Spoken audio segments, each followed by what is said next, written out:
Imagine waking up one morning, and the person sleeping next to you is a complete stranger.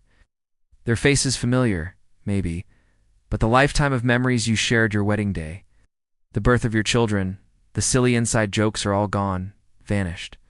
This isn't a medical condition. This is an invasion. They arrived without a sound, their ships like silent silver tears in the night sky. They didn't come for our water or our land. They came for something far more precious, our memories. They called themselves the Mnemosyne, and they were thieves of the heart. Across the globe, chaos erupted, not from explosions, but from emptiness. Husbands forgot their wives. Parents stared blankly at their own children. Society began to crumble, not under the weight of an attack, but from the inside out, as the bonds that held us together were systematically erased. In the midst of this quiet apocalypse lived Leo, a 17-year-old who felt he didn't have much worth remembering anyway. He was a ghost in his own life, navigating the halls of his high school and the quiet rooms of his home with a sense of detachment. His relationship with his mom was strained, a collection of half-finished sentences and missed opportunities. His little sister Maya was the only real light in his life. Her laughter was his anchor.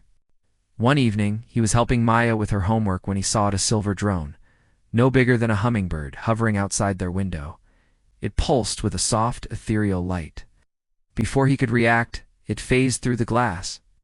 It darted towards Maya, and for a split second, her eyes went wide with a strange, vacant look. Then she blinked, turned to him, and asked, "I'm sorry, who are you?" The words hit Leo harder than any physical blow. The light in his life had been extinguished. He looked at his mom, hoping for an answer, but saw the same terrifying emptiness in her eyes. He was alone, a stranger in his own home. Panic gave way to a cold, hard resolve. They had taken his family. He was going to take them back. Driven by a grief that had sharpened into pure focus, Leo started watching the drones. He learned their patterns, their routes.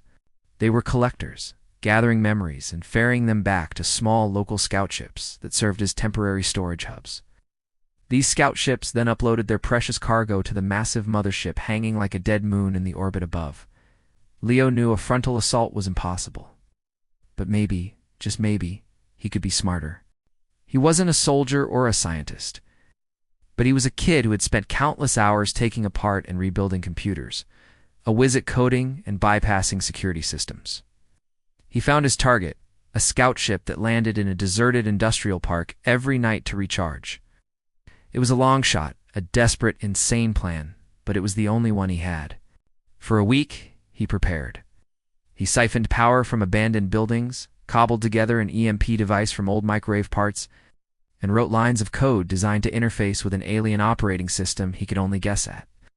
The night he chose was dark, with a storm brewing on the horizon. It felt fitting. He made his way to the industrial park, his heart hammering against his ribs. The scout ship was there, a sleek, organic-looking vessel humming with an unsettling energy. As he got closer, he could almost feel it, a psychic resonance that whispered forgotten names and lost moments. He triggered the EMP. The ship's low hum died with a pathetic whine, its external lights flickering out. That was his window. He pried open a maintenance hatch and slipped inside.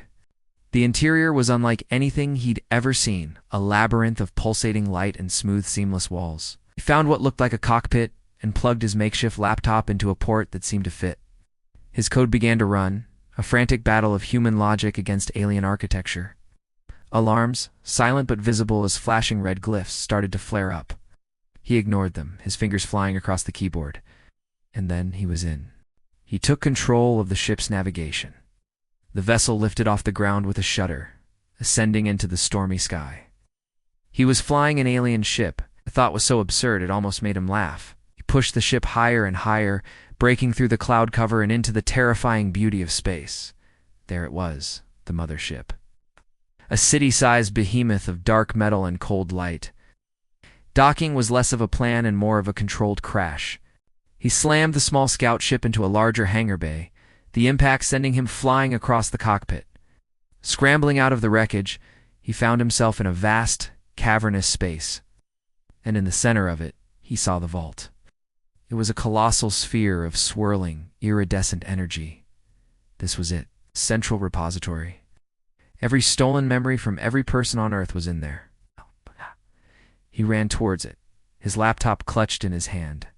There was a console nearby, plugged in, bypassing the local security with the access he'd gained from the scout ship. He just needed to find the command for a global data release to send everything back where it belonged. He typed furiously, searching for the master file, the one key that would unlock it all.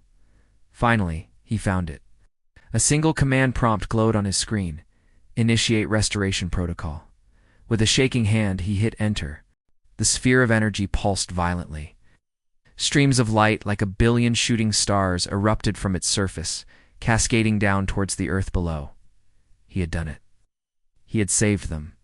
But as the vault's energy began to stabilize, one last memory fragment, larger than the others, materialized in front of him. It wasn't a memory from the past. It was a vision. He saw himself older, standing on a ravaged battlefield. The sky was filled with not one but hundreds of motherships. He saw Maya, no longer a little girl, fighting beside him. And then he heard a voice, a calm, chilling thought that wasn't his own, echoing in the chamber. Phase 1 complete. The host's emotional bonds have been cataloged. Their capacity for resilience is stronger than projected. Prepare for Phase 2, assimilation. The chilling realization washed over him. This wasn't just theft, it was reconnaissance. They weren't just taking memories, or studying them, learning our weaknesses, our strengths, our love. They were preparing for a much larger, more permanent invasion. He had won the battle, returning the memories to his world. But in doing so, he had just shown the enemy exactly what humanity was willing to fight for, and unwittingly triggered the start of the real war. He had saved everyone, only to doom them all. The fight for Earth had only just begun. Thank you so much for watching. If you love stories that twist your perception of reality, make sure to hit that subscribe button and ring the bell so you do and miss our next dive into the unknown. What do you think happens in Phase 2? Let me know your theories down in the comments. Till next time, stay curious.